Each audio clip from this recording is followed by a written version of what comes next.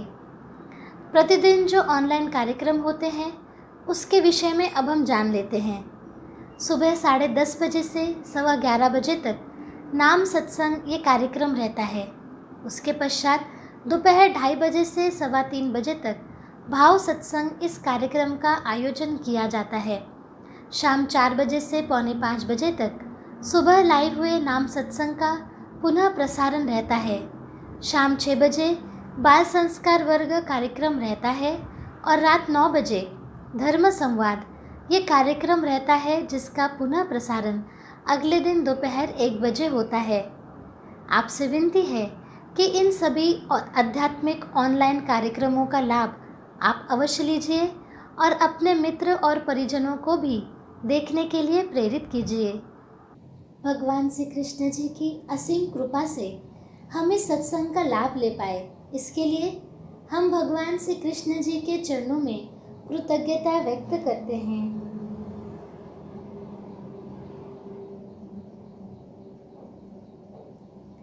आज का ये नाम जप सत्संग यहीं संपन्न हुआ, ऐसे में घोषित करती हूँ।